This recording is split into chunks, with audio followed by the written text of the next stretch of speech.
Hello, I'm Mario Toneguzzi, co-editor-in-chief with Retail Insider. Joining me today is Gary Newbury, who is an expert in the supply chain field. Thanks so much, Gary, for joining us today.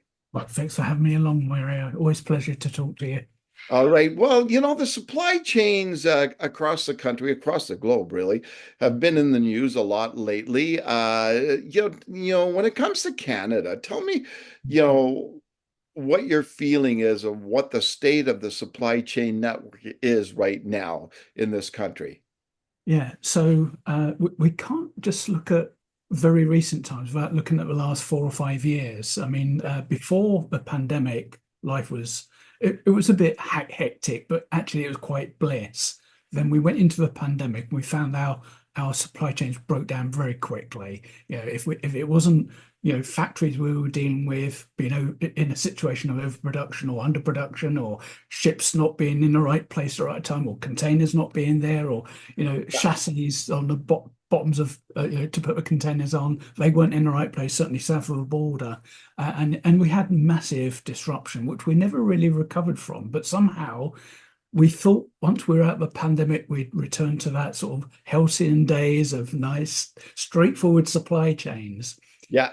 What we have seen more recently is the an area which was kind of suppressed during the pandemic, and that is the kind of imbalance between things like the cost of goods to members of the public, and particularly workers, and their working conditions, hours of service and all those kind of things, and and what they were being paid. And they were seeing that often the people who actually had to go out to work during a pandemic to do what they needed to do were actually suddenly woke up to the fact that their grocery bill was like twice as much as it was 2 or 3 years ago. And that I think that's triggered a whole range of sort of almost feral union activity, in some ways, somewhat justified, Mm. because working conditions themselves haven't really changed, and yet we should be knocking on the door and saying, "Oh, how can we be better employers?"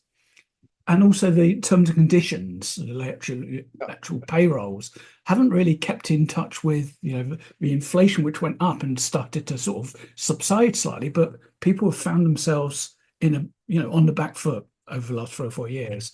So Hmm. what we've seen is, what one might argue, when we talk about air, uh, ports, rail, that we've seen some militant union activity, but I think it's really indicating to me that something's not quite right in, back at home kind of thing. And it is those conditions that we expect people to work under, especially if they're, in the old language, essential workers. But employers aren't rushing to the table and say, "Look, we've got to do a better job. How can we work with you? Because we've got to service our customers in a better way. We're living in a world of disruption, so we need to work collaboratively together. We need to find a way that, almost not ripping up the collective agreement, still having that in the background, but saying, how does this need to change so we can actually meet our obligations? Because the world is changing. As we know, there's two kind of wars, let's call it that, which could very easily tip into some very dangerous kind of situations for the Western world. Yeah. So So where, back to Canada, I think we've been very passive in our reaction to what we've learned over the last 3 or 4 years. We've kind of learned that we need to be doing a lot better job, more resilient, more agile, more flexible, more collaborative, as suggested. But I think that we've kind of like gone back to being just as complacent as we were during those times when things were more straightforward. Mhm. So the what I saw south of the border was, with the port strike, potential strike, um, worked to all, whatever you like to call it. I mean, the people rushed in and said, "Here's 62%," but um, the great fear of what that would mean to the American economy, and the spillover into Canada, in terms of things that might come through the US ports coming which would naturally cross-border into Canada, and or all that traffic suddenly finding its way into Halifax or Montreal, when Montreal has its own issues with Hmm. industrial relations, and also they're going through a big capital spending project, which doesn't actually finalize itself until later this year. So we would not be in a great position to help, shippers, importers, whatever, not able to get into the East Coast ports just to come up to help, to help them out because we've got issues with our ports, we've got issues with our rail things. Our rail unions are still a little bit, hang on, the show's not over yet. Hmm. So Yeah. So there's always, there's always been, I guess, uh, quote unquote threats to the supply chain network. But are you finding that these days those threats are more and can have more of an impact than say years ago? yeah, I think so because if we let's go back, say 10 years, and if we had a bit of a rail strike or even a postal strike, we kind of found alternative ways around managing that. I mean, I think was it 2017 Christmas, Canada Post had a strike. Oh, I okay. still got my stuff. There was lots of alternatives, domestic alternatives. But what I think that we've fallen into a trap of, I see a lot of people talking about we're resilient. Well, go and prove it. Actually, see what happens when you say, imagine that dock, that port is closed. What do we do next? What do we do next? Because that could be happening. What happens if our stuff that normally comes in by air Mm. doesn't come in? There's some problem. There's a union strike or whatever it might be. What happens next? And I think that I was on a webinar the other day, and they were talking about, one of the speakers said, "We're not very resilient, are we? Oh, right, let's work out how we're going to get the stuff into Westport and truck it across." That's all firefighting. That's not a fundamental redesign which generates resiliency. It said that it sort of talked to the point that we're resilient as long as we tell people we are, and we've got kind of a bit of an alternative, untested alternative, because nobody's going to go out their way normally, naturally, to say, imagine that East Coast is done. We have to route our shipment onto West Coast. How much is that going to cost? How much delay is going to be involved in that? Yeah. Or is there a better way of thinking about this? And what stops us from producing, buying from local producers?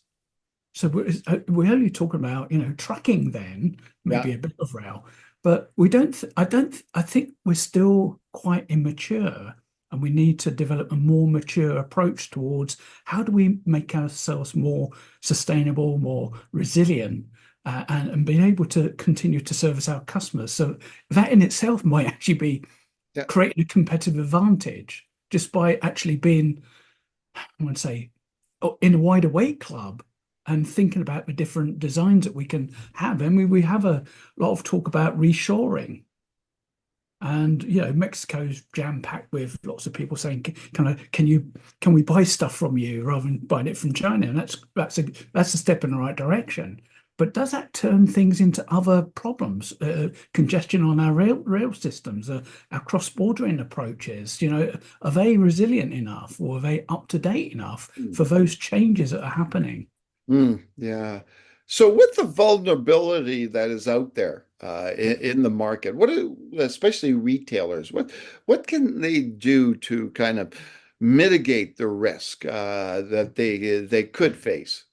Yeah, I think that we've had enough, I would say, occurrence of stuff that we would never imagine happening in a space of 3 or 4 years.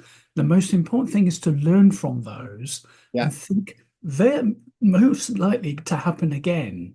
So it's not like it might happen in, 10 years' time and it might be a 10% chance and the impact might be in billions, but don't worry about it because that's how uh, business continuity plans and those kind of scenario plans were based on. It was all about, small probabilities, big impacts. Don't worry about it. These things have been happening. We need to have learnt from them Yeah. and motivated ourselves to say, if we're going to continue to be profitable and service our customers in a way that they can understand, they can predict our service from them, what do we need to do differently than we're doing today? What would be, if we put the clocks back 5 years and said, knowing what we know now, what would be important for us to do and invest in now so we could actually have, mitigated ourselves through this and actually probably picked up quite a lot of business along the way. Hmm.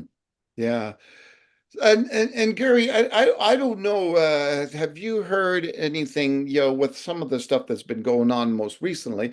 Have you heard anything that how it's impacted any consumers like right now? Like have we had any issues with not enough stock or tough getting stock in to certain Yeah, stores? I think it's kind of interesting because we're like in quarter four, so our peak planning Yeah. from a supply chain point of view we should already have a stock. Our marketing, our merchandising colleagues are sort of writing their plans about how do we discount and mark this Yeah. down and move this out and all that kind of stuff. So I haven't heard anything particularly about that general process, but certain categories have had restrictions on them anyway. Certain food subclasses have, because Hmm. they're commodities, their price is quite variable.